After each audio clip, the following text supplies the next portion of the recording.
Christie may have effectively ruined his political career after inviting President Obama to New Jersey right after Hurricane Sandy hit. The mayor of New York, Andrew Cuomo, asked the president to please hold back due to all the cleanup and maintenance that was ahead of him. Christie took the opposite approach and invited President Obama to his state.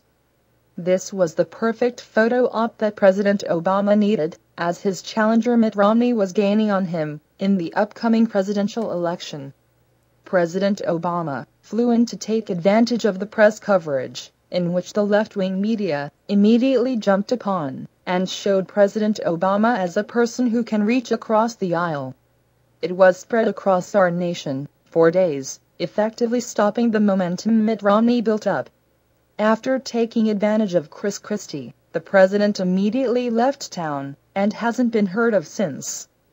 Nearly 2 weeks later, many people who live on the East Coast are no better off than the day it happened.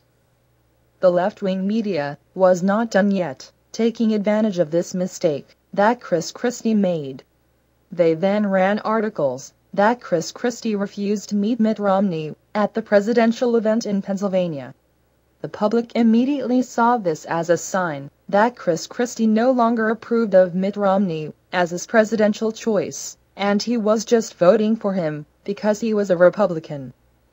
Just to rub more salt in the wounds, the day after Mitt Romney lost his bid to become president, they ran stories Christie telephoned President Obama to congratulate him, and meanwhile, just sent an email to his fellow Republican Mitt Romney. Christie later announced that President Obama called him, and not the other way around. Unfortunately, the press played down that part. As it turns out, in the long run, by Christie allowing President Obama to take advantage of him for a photo opportunity may have cost this popular governor much clout in the Republican Party. This should be a lesson learned. Do not trust the left-wing media, for they will take advantage of you to promote their political viewpoints and distort the truth.